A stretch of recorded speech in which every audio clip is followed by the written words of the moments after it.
Hey, welcome back, everybody. Welcome to the Six Rings Canes pregame show. Here, joined by Vish and Larry Bluestein, as we get set to watch the Miami Hurricanes take on Middle Tennessee State from Conference USA.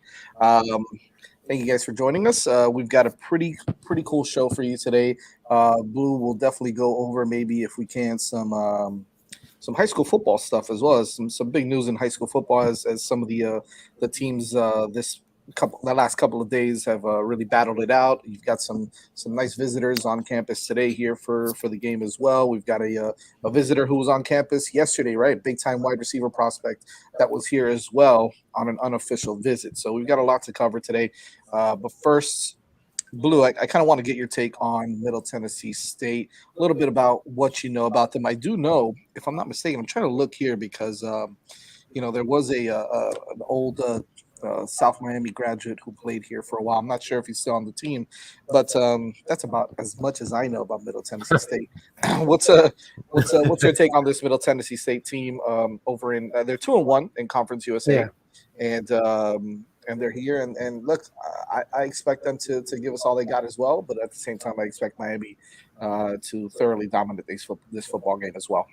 Well, they beat Colorado State. So obviously, I mean, that's a team that was in the top tier of the Mountain West last year. And certainly losing to James Madison, who's a perennial 1AA, or we don't call them that anymore, FBS or whatever they call it, team. They're always in the mix. They have a really wide open offense. I mean, the quarterback was supposed to be Nick Vattiato, who's from down here, but they're redshirting him. So they're going to get the kid who was originally there before he got hurt, and Nick played in the bowl game. It's a good team. I mean, comparable to Southern Miss, definitely. I mean, we talked about Miami having to come to play, and they have to come to play. I mean, they got no alternative. And, I'm tired of what everybody, they're not going to show this. Yeah, they got to show everything. After last week, I mean, you know what? I forced myself to watch that damn game like 2 or 3 times just to see who the culprits were that couldn't catch the ball. And if you can't execute, and I said this morning on our pregame show, that if you can't execute, it doesn't matter who you play. It really doesn't. And if you can't catch the ball, it could be Iowa State or Notre Dame. It doesn't really matter. So they have to come out. They have to make plays. Obviously, the running game's definitely going really well. I mean, it looked good. It's just so frustrating to watch. And we discussed this last week on our Monday show, how frustrating it was to watch that game and know that Miami was 2 plays away from winning that game. I mean, but today in this Middle Tennessee State team, I mean, they're going to. Miami is, they're on their schedule, Miami's the biggest game. So they've come just like Southern Mississippi.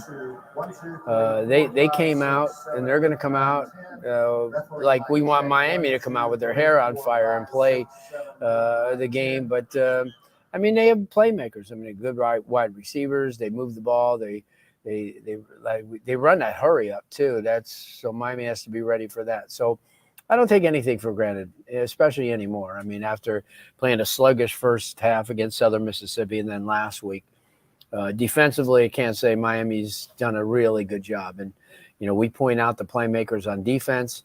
And certainly I think, guys, that when you take a look at it, shouldn't Texas A&M be a whole lot further along than they were? I mean, they've had a 4.5, 5-year running start on basically everybody else. He's got a lot of, recruits in there, and yet they didn't look like a team that was, that was ready. I mean, they got lucky that Miami was less ready, but they didn't really look like they were ready. I mean, there was Vish, you were there. I mean, the crowd is supposed to, to propel you, and they played, just average football. And so Miami's got to play off of whatever crowd they get today and come out and play hard and not worry about any of the distractions or worry about what Tyler Van Dyke says about the crowd. They just got to play football. Yeah, as actually speaking of Tyler Van Dyke and all that, the quarterbacks just came out to the field right now. So, Vish, this is what I wanted to talk to you about, right? Like, we need to see a really, really, really good performance from Tyler Van Dyke today, right? We need to see him step up his game. Doesn't matter who the opponent is. You got to see him come out. You got to see him execute. Obviously, he's got to have that, excuse me, to build that chemistry with the wide receivers and whatnot. But you need Tyler Van Dyke to come out here and have a monster game, be able to dominate this Middle Tennessee State team, and put on the performance that we know that he's capable of putting on. How do you expect him and this offense just to come out, against MTSU? Yeah, sure. And I'll also fold in an answer to Lenoris's question as well while I'm answering that. So, yeah, I think he needs to be sharp. I think that's the big thing. Like everything was just off a little bit last week. And this will tie into the play calling as well, but it just never got in sync. Blue must have been doing charity work to be able to stomach that game multiple times like that. Because I mean, the answer to who was dropping passes was basically everyone. So I think Mallory maybe didn't. I mean, he had some tough catches too, but everyone else at least probably is looking back and saying one or two they should have had that they didn't. But so this is as Luke said, you can't enough with this. They're holding back the playbook nonsense. Like they're not doing that. They're just out of sync. And against Southern Miss, the passing game wasn't crisp either. So I think that's the big thing in this game. Van Dyke needs to be sharp. He needs to be in sync with his receivers. They need to catch the ball. And it doesn't matter the opponent you're playing. Or to kind of fold in Lenoir's question, it doesn't matter the plays you call. If the receivers don't run a precise route, if the ball's not there on time, if they don't catch it. You can call any play you want. It's not going to work. So that's something that doesn't matter who the opponent is. You got to execute just like you're playing Texas A&M, just like you're playing Clemson, just like you're playing Alabama. Because if you can't turn that on and off. Like you build up that execution and that ability to perform. And if you don't do it against Southern Miss, it's not going to show up against A&M. If you don't do it against Middle Tennessee State, it's not going to show up against North Carolina in 2 weeks. So they've got to execute. They got to be clean. I think they're going to give them an opportunity probably to throw a little bit more because they understand the urgency of this is the last kind of dress rehearsal before you get into ACC play, and that's a bye week and then 8 ACC games in a row, which will determine the course of the season. So I think they know if they come out of this game without him playing well, without a crisp passing game, I think they know that that's not acceptable. So I think they will adjust the play calling a little bit and give him a little bit more of an opportunity to throw. But when you get into a big game, if you're running the ball as effectively as they were last week, I don't think there's really an impetus to open it up and try to start winging it, although they did throw 41 times in the end, but a lot of that was chasing the game. So I think the play calling itself, a play call gets restricted when the players can't execute. And we threw it 41 times, but they can't catch. I mean, I understand there was a frustration. We never threw a ball into the end zone, but like, does anyone have any confidence when those receivers was going to go up and get the ball? Because I sure as hell didn't. Well, that's definitely something that I wanted to kind of address, right? Because here's the issue, right? If you're running the ball really well, you kind of get into the minutia of just, all right, we're going to run it down their throat, regardless of who we play. And doesn't that kind of affect your ability to create that chemistry with your wide receivers to get them in a rhythm a little bit? For me, it's important. It's going to be important to get that passing game going. We know we've got with the running game, and I know we're going to continue to run the ball because that's a staple of this Josh Gaddis offense. However, he's going to need to put together a game plan to really get these wide receivers going. And Blue, I asked Vish about TVD and him getting in the rhythm. How important is it to get these wide receivers in a rhythm? Obviously, they need to catch the ball. But the fact of the matter is, he needs Josh Gaddis. When I say he needs to come out and kind of put something together where he gets them in the rhythm, gets them going, and put up some points on the board, throwing the ball in the air. Well, I think, and just real quick, I'm assuming Ben meant importance, but I think he's kind of asking the same thing. I think Vish said probably as much as you can say, Jazz. I mean, you got to catch the ball. Yeah, I mean, there's just no excuse. If you can't catch the ball, what's going to happen? I mean, and I think, just, rewatching that game, I mean, they could have had there were 10 drops, and out of those 10 drops, 5 should have really been completed. And if they were, nobody's talking about all this other stuff. I mean, no one's talking about, oh, Van Dyke this, or they're off sync, or this or that. I mean, they're playing in a hostile environment. If he gets 4 or 5 more receptions out of these guys last week, it's a different ballgame. They'll win the game. His stats will be in the low 300s. He'll have a couple of touchdowns. So that's what I'm saying. It makes all the difference in the world. You can't minimize the fact, and I think Vish said, and if you don't catch the ball, it doesn't matter who you're playing. So they got to do that. And, I think just watching, last week, they've got to get their backs more active out of the backfield. And I like Mallory going out wide. I really do. I think that adds a different dimension to it. Whether he catches the ball or not, or they throw it to him or not, it's a win-win, because if he's a decoy, he's spreading the field, and you're seeing, to me, Rashard Smith was a total disappointment. I mean, I thought he would just embrace the opportunity to be the slot guy. He's got the speed. Everyone talked about him. And last week was the perfect venue for him. Just get it to him, in space, and he could do some things. And that has to be today. That has to be a lot more of that. They got to get everybody involved. And you know what? They've got to come out of this game with somebody they could throw to. Going in the off week, and then you got North Carolina. You've got to go into that North Carolina game with confidence that, you know what, we'll throw to him, we'll throw to them. Because if not, you're just going to be back in the Texas A&M situation. You're going to be a little apprehensive when people start dropping balls. So I think the key today is they're going to run. They've run against basically everybody. They ran well last week, well over 100 yards, 2 backs over 75 yards. But what they need to do is get those backs active and get them out of the backfield. Use Mallory more, use Arroyo more, because if your receivers aren't doing it, let somebody else do it. It's all about, and I still maintain, as much as everybody hit Restrepo the last 6 years of his life, oh, he's this, he's not that, he's small, he's a D2 player. He's 7 to 10 points last week. They could have won with him. Because the one thing is he's a gamer. He wants the ball no matter what. And he'll catch that ball all the time. And what a difference, especially if you could have shut up the crowd with one of his, catches over the middle for 15, 20 yards. Listen, I don't care if he doesn't go 90 yards, because he's not that type of player.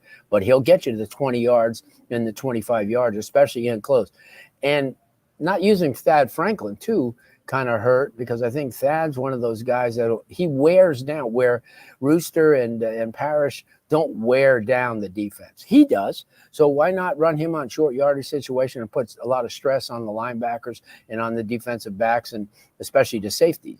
Would you like to be the safety if he breaks the first plane to come up and tackle that 6'2", 240-pound kid? No. So that's what I think has to happen offensively. I'm not going to say anything on defense, because I think they've played extremely well on defense. And I hate to bring up Corey Flagg's name, but again, he filled up the stat sheet last week. Please don't be afraid to bring that guy's name up. Are you kidding me? He's probably our best linebacker right now. And speaking of Xavier Restrepo, Blue, as I see him down on the field right now, kind of pumping up his wide receivers. He's out there in a boot with some crutches, but you see him. Yeah, this is a leader, right? Like, Xavier Restrepo is the leader of this football program, and you can see how sorely he is missed on this team. But you see him hugging all the players. You see him, giving dap to all the receivers and running backs and everything as they go through their drills here. But look, it's good. Just to kind of close things off on the offense, it's going to be important, I think, to start finding some playmakers on that side of the ball. Whether it's, like you mentioned, Blue, whether it's the running backs out of the backfield, whether it's the tight ends lighting up wide, or quite frankly, the wide receivers catching some damn passes, right? Like, I think at the end of the day, we need to start finding some playmakers if we really want to compete and be scary in the ACC, because I think right now, everybody knows Miami can run the football. Now, if you can start mixing it up and throwing the ball around a little bit, then you've got yourself a pretty good football program. So, just to address a couple of these comments, I don't necessarily agree with this. That they're spread players. The power part of the offense is actually working. Yeah. these kids didn't catch the ball. Like That's it. That's the bottom line. And I don't know, like, and well, I think I do know. If you had Rambo and Harley out wide there, we would have put up like 50 points. Yeah, So different story. And yeah, so I think then when you take it back to like last year, and last year obviously did a great job. You know how hard it is to get hired as a coordinator off of a staff when the head coach got fired as a head coach somewhere else. Like that's how impressive he was. But his offense wouldn't have looked nearly as good if they were trying to throw to these guys instead of those. So, I agree he can do better. Guys can certainly do better. And that's why we're talking about, getting Mallory the ball more. Got to learn how to get those running backs, especially Knighton's so explosive, get him the ball out of the passing game as well. Like there's things he should do better, but he's not working with the same toolbox that we had last year. As I see Isaiah Horton running some routes here with Jake Garcia throwing the ball. Kobe Young is coming up next now. So those are the two names that we've been mentioning a lot. We did a poll about them, right? Like who are the guys that need to come up, and whether it's Kobe Young or Isaiah Horton or somebody else. So I think I'm going to keep a close eye on the wide receivers today and see just their route running, their concepts, if they're getting separation, so on and so forth. Kind of moving to the other side. Well, actually, you know what? Look, Blue, to be quite honest with you, I think at this point, this is a really good defense, right? Very good. We've noticed that the linebackers have stepped up their play. Significantly. Charlie Strong, you could credit Charlie Strong there. Absolutely, you can see the difference already in that position group. I think the interesting thing is going to be can these cornerbacks continue to progress and play as well as they did last week, right? You want to see DJ Ivey build off of that game. You want to see some of the other guys, kind of build off of a really solid performance. So for me, it's just continue to play the way you're playing. You're going to dominate, any offense that you play with that style of defense, and that kind of tenacity, and obviously the front four is dominant. So you're going to see a lot of that again. But for me, what I really want to talk about is the special teams, right? That's really where the game was won or lost last week was special teams. And we're seeing Tyreek Stevenson still getting a lot of snaps here in punt and special teams, but also saw a little bit of Brashard Smith and Malik Curtis. Can we expect anything different on special teams? Maybe from the punt return, punt coverage. Can we see anything different? Do you guys want to see someone different other than Tyreek Stevenson back there, or is it just a matter of execution? Like hold on to the damn ball and be smart. Any of you can kind of jump in on that. Go ahead, Vish. Yeah, he's Restrepo was the primary punt returner, so he is already. His name comes right back again. Unbelievable, right? So now Tyreek had been taking some reps back there anyway in the first game, so that wasn't like the first one he was back there. But I don't even know who the third stringer is, so I think it's his job, and I'm sure. He doesn't. You don't even need to be told. He knows his job. I don't know if there's any point really. I don't think he was coming in there to the sideline trying to explain. He's a veteran. He knows. He knows. So I think he'll be fine there. I have noticed he tends to be a little bit. He's got to trust himself a little bit more on these. He tends to struggle with the bad punts actually, where he doesn't really want to run up and field it. So I think that's an area he could definitely work on. Just fair catch it, run 15 yards forward, catch the ball, and stop it there. And then I think that's what actually caused his fumble, because after it bounced, he realized he should have caught it, and then he still tried to make a play on it when it wasn't there. Right. But I think he'll still be there. And I think he'll be fine. Like I don't think we're going to see him. I think in the future he will not try to field a bouncing punt like that with the defender right in front of him. And then for the rest of the special team stuff, a missed field goal, a blocked field goal. I'm sure they worked on that whole operation, because the missed field goal, it was a long one. It was kind of mishit too. So I think I'm sure they worked on that quite a bit. And then the other thing I'd like to be interesting to see if they get into some of those red zone. They're going to go for it more free. Obviously, settled for 5 field goals last week and made 3 of them. If there's opportunities that they end up going for it, especially inside the 10-yard line this week, it'll be that could be. It's not really a special teams play, but it's an adjustment to actually just not take the field goal. So we'll see what they can do here. To Blue's point on Thad, though, that's where, you wonder if they'd used him more throughout the game last week, if they worn the defense down a little bit more. You get down in those red zone opportunities, because that's where the running game failed. if the defense is a little bit more worn down, maybe they succeed there. Yeah, that's from watching the game 1,000 times. You pick up things like that, but I watched because it seemed like they didn't test Texas A&M physically, especially on offense. They could have really, because and you know what, to your point on a punt return, I mean, you got to have somebody with hands, and obviously the receivers wouldn't be a good bet to put anybody back there. So Tyreek has to concentrate a little bit more, like you said. Don't rush it. If you got to call fair catch, do it. That's the point of it. I mean, very few people have the confidence to take one and go with it, especially when that happened to him last week. I think they had a talk. I'm sure they all had talks about it, and they probably watched the play over and over again. And he'll be thinking about that.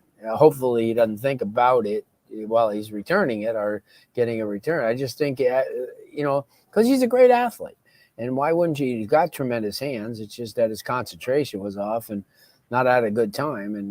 And we talked last week in the pregame what the keys were. And I think that Jazz and I said the same thing, Bish. No mistakes, no turnovers. And look, it happened right away. That's, I remember Jazz tweeting out, he goes, that's what we just talked about, and he's right. That's what we did talk about. You can't, they had a major advantage as it was with the crowd and, everything else going on. So why give them an opportunity? Even don't give a team like Middle Tennessee State a reason to be in the game, because the real good teams don't do that. If they played in Alabama, Ohio State, Georgia, they'd be down 21-0 at the quarter, 35-0 at the half, and lose the game 58-14. And that's what Miami should be able to do if they want to be at that level. Yeah, we've got some news here. Yes, Ben Zion Nelson would not be dressed for this afternoon's game. Just trying to figure out what's going on there. It's got to be the injury, right? I don't. Yeah, I mean that's the only thing I can really think about. And also, I don't think transfer portal. I think it would be GoPro. Yeah, I agree. He's a top 3 round pick easily. And if they don't play him today, and he gets rested, he'll have next week too. So you got 2 full weeks. That's why I'm thinking they're just trying to protect his injury situation. I agree. Get 2 weeks. I'm going to be honest with you. I fully expect him to be battling for that right tackle starting position now. Look, they ran the ball well on the right side last week. Justice Oluwaseun did well. DJ Scaife actually did well. But at the end of the day, you want your best 5 out there at all times, and you're going to have them healthy. So Zion, I think this is a smart move. If it's injury related, to have him sit out, and kind of rest out for the next couple of weeks, I think that's smart. You may see some of the guys that might not play too much either to try to rest some tweaks as well. I wanted to talk a little bit about this Middle Tennessee State team, Blue. Not much to say. Like you mentioned, they did beat Colorado State. They've been very schizophrenic. Yeah. Like they got killed by James Madison, which is did not show up. Which is a good team. By the way, they play App State today. Yeah, they're not. They're an FCS team. No, they're not. James Madison is. They moved up. They moved up. Yep, they're in the conference with App State now, and they're actually playing App State today. Yep. Yeah, but to lose 44-7, and the stats are even worse than the score was. They just got pummeled. And then the Blues point turned around the next week, went to Colorado State. I don't get this team. And won it comfortably and played well. And it's just it's the same team. I don't know. They're all over the place. But to Blues point, we should expect to get the good version because everyone, we're Miami. They're not going to show up and not play. So we should probably expect the better version of the team. But they're all over the place. They do run the ball effectively. So they'll, again, test our linebackers up front. Right. And to your point, Jazz, let's see how that their quarterback's not great, but he's pretty efficient and effective. Yeah. So I think small guy, 5'11", 188. It says Blue made the Southern Miss comparison earlier. I feel like it's probably a similar style. They're going to want to run the ball, but their quarterback's effective enough that if they try to throw it, he can make plays if we don't play well in the secondary. So it'll be good, like you said earlier, Jazz, to see if we can get multiple good performance out of the secondary in a row. And it's a more spread offense too, so he doesn't have to be 6'4". Right, true. Think about this, though, right? Like we started off bad against Southern Miss. If we start off firing on all cylinders early, then this could be a different game as well. Moving on, because teams have to adjust, and sometimes they're just gonna throw in the towel. So you got to start off quick. You got to score some points. You kind of exert your dominance right away, and I think the Canes will be fine. We'll like get to see a little bit more sun out. Yeah, start. I think and my rain. That usually definitely gives them Miami a huge advantage. Yeah, I mean, I know Tennessee's not like Alaska, but I mean, still. I think it's actually kind of cold in this place. It's been in the 50s this week in DC, but yeah, so crazy. I think this is the perfect opponent to get here coming out of A&M, because they're not total cupcake. Like, they're a decent team. Right. Yeah. They got some good players, so you're gonna have to play well to really like dominate. But you're not really at risk of losing the game, right? Because you don't want another. You don't want the spiral and actually lose here. So I think it's the perfect kind of caliber of opponent. It's a good team, not a great team. Team Miami should be and handle comfortably, but good enough where it's not like Bethune-Cookman, where every play you call is going to work and they're not going to challenge you. So I think it's the right team at this point in the season. Yep, I agree. And by the way, obviously Mario's going to have his team up no matter who they're playing anyway. So you're going to see the same type of intensity from him that you would see against Texas A&M. First of 2 trips to Miami for them. They come back and play FIU. Oh, interesting. Yeah, later in the season. So, well, FIU is probably the worst team in college football right now. So, Middle Tennessee might be okay there. Wouldn't be surprised. Blue, I kind of want to end with this because I really love what's going on with high school football right now. We've got a lot of teams from down here playing, a lot of teams from Palm Beach and up north and out of state. What were some of the top games that you went to or that you kind of heard about and saw this past week? I know Chaminade played a nice one. It was Northwestern and Columbus as well, which was a really good game. Best, yeah. Some of these Miami prospects that are playing in these games. We saw Tyler Williams. By the way, Tyler Williams was an unofficial visitor here yesterday, who was a big-time wide receiver, as we saw Hakeem Williams committed to that other school up north. However, it looks like his recruiting is really not over at all. However, I know, Blue, you're not a big fan of Hakeem Williams. You just haven't seen him do a lot. He's physically gifted, as any other player, any other wide receiver in the country, really.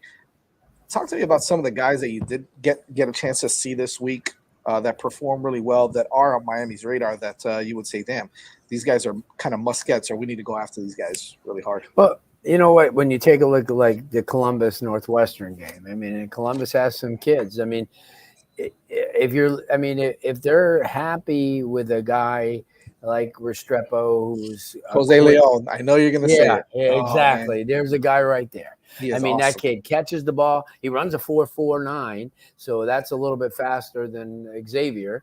And why not? I mean, but because you have Ray coming in, you have Washington coming in, and I think both of those guys. See, here's the thing too. When you take a look at the recruits and what they're looking at, they probably loved last week's game. If you're a wide receiver, oh man, because you could look and say, you know what, next year at this time, I could be right there. I could be right on that field, maybe even starting.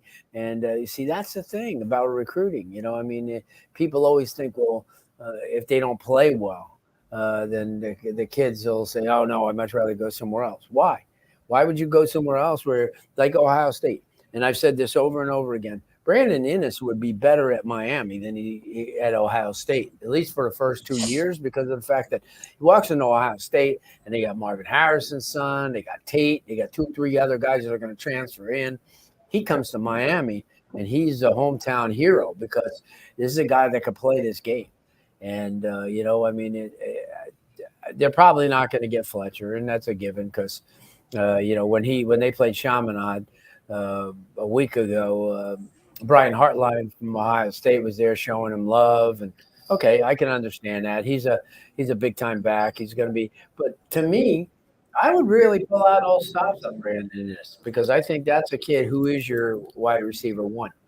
And Williams is a nice kid, but look at the competition that Brandon Innes has played as opposed to basically anyone else that's on Miami's radar. They haven't played anywhere near the competition because you could judge so much when you play against a Chaminade, or you go up and play a Valdosta, or you play a team from LA like Los Alamitos. There's a good idea that you could judge what that kid will do at the next level. And Jazz from baseball, the same thing. And because if you play well in a lot of these Florida State League parks, which are really geared for major leagues during spring training, and you could hit home runs, or you use their the gaps. It's a better than average or percentage that people are going to look at and say, wait a minute, he's getting it done here, and I think that's the same thing about a South Florida athlete. And it's not that I'm down on Hakeem Williams. He just needs a lot of tutelage. He's kind of new to football. You can't teach 6'5". That's the whole thing, and that's why Florida State came away. And you know as well as I do, Fish, that every coach in the world believes that, because if a kid didn't work out here or there, he goes, "Oh yeah, bring with me, I'll get him right." Marco, the perfect example. Everybody, I can get him right, and he's had problems in Jackson State because Dion doesn't play. So, and now he's back there and he's returning kicks. So, I think that's the thing. Miami needs, from a recruiting standpoint, not to worry about how they perform, like in a game against Southern Mississippi, or just go out there and play your football, because you're going to get the kids, because you're more than likely, especially they don't have a lot of depth. So a lot of these offensive linemen, linebackers, if you're a linebacker, geez, you jump at the chance to come here, because you're going to be right in the rotation from the day you step on the field, because they're not very deep. Now, running back's a different situation, because I think they're really, really, when everybody's healthy and you add Chaney back in the mix, and what's the freshman kid? Citizen. So you got 5 guys, so yeah, that's what I think. You have an opportunity. This is what the building is about. And the very fact that Mario addressed, making plays, he does it every week. And, Mario, one guy that could never play football for Mario Cristobal is Allen Iverson. Because he doesn't like to practice. So, and Mario, I know it's an overused thing by him, but that's his mantra. You practice how you play. And I agree. I'm old school. And I think that if you don't give the effort Monday through, Thursday or Friday, then Saturday is going to be a big disappointment. And that's why a Restrepo, or that's why a Flag, or those guys play at this higher level on game day, because that's what they do. They don't know any other way. They don't go 40 or 70%. They go 100% all the time.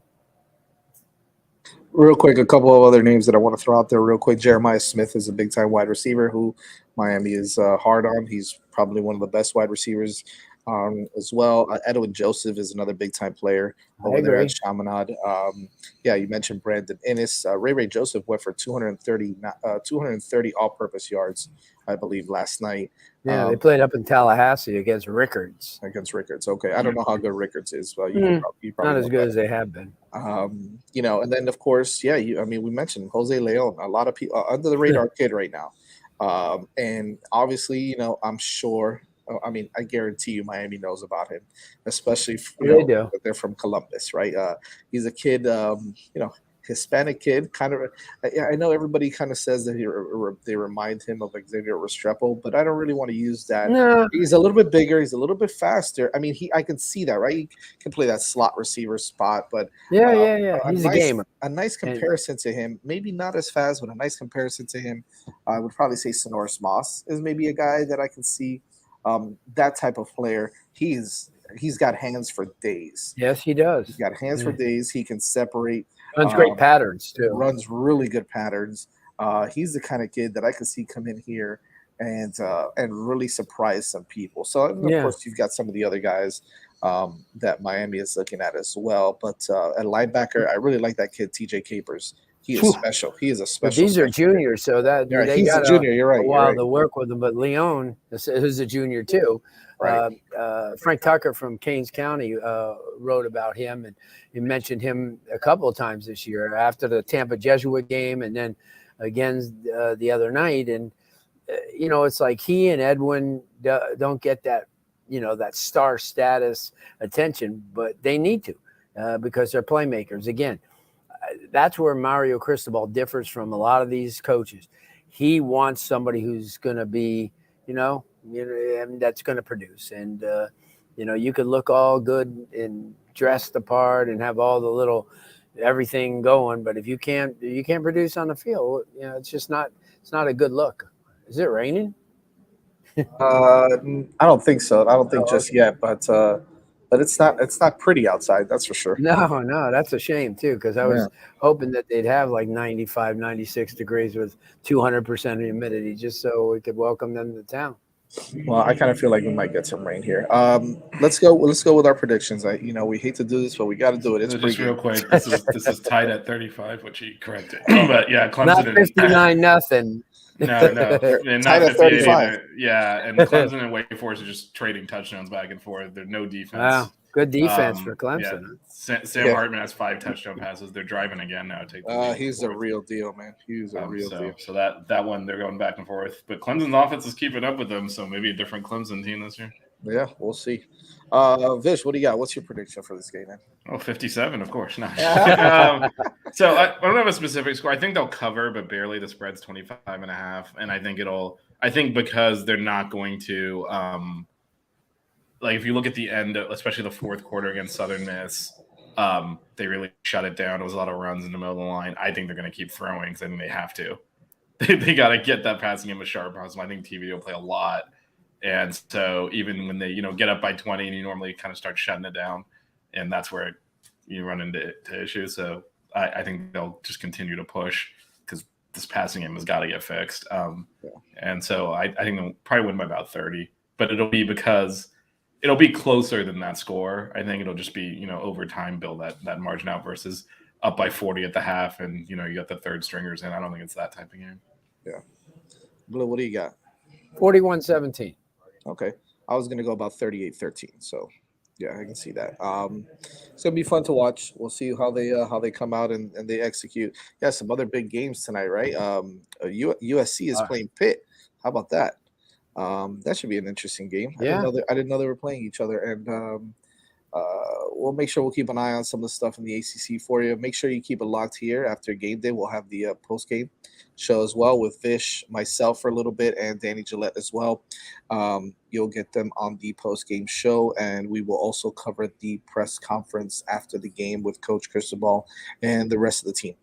Make sure you keep it locked here at 5 Reasons Sports YouTube, and also follow us on Twitter at 6 Rings Canes for up-to-the-minute updates on the game. And so a couple of real quick fixes. So USC is not playing Pitt; they're playing Oregon State. I think he said he's going to put in work. Everyone's typing on their phone out at the tailgate. Probably been having a few. I thought you said UNC. Yeah. USC plays Oregon State. Going to play Oregon, which is also it's also a really good game. Yeah. Wake Forest is taking the lead on Clemson 38-35. Wow, how much time we got in that game? There's about 8 minutes left in the fourth. I'm going to tune in right now. So there you go. That is one to watch. Might have a little shake up in the ACC there. Oh yeah. Well, Wake Forest is a good team, so we'll see. Yeah, very good team. We'll see you guys on post game right here. We'll put out the link in a few hours, I guess. And that's right, UNC. UNC plays Notre Dame. Yeah, and then we got Florida, Tennessee. There's quite a few games. Tennessee. Yeah, we can side watch. Arkansas, Texas A&M. That's right. We don't want to talk about that other program. Oh man, we'll see. I've had enough Texas A&M. Yeah, I know you have. Did they welcome you back to College Station? I've met a lot of my old friends and stuff. It was a good time right up until we didn't score. Maybe next time I go there, we'll actually get a touchdown. All right. We'll see you guys post game. Adios. Later. All right, let's see you post game. All right. Here.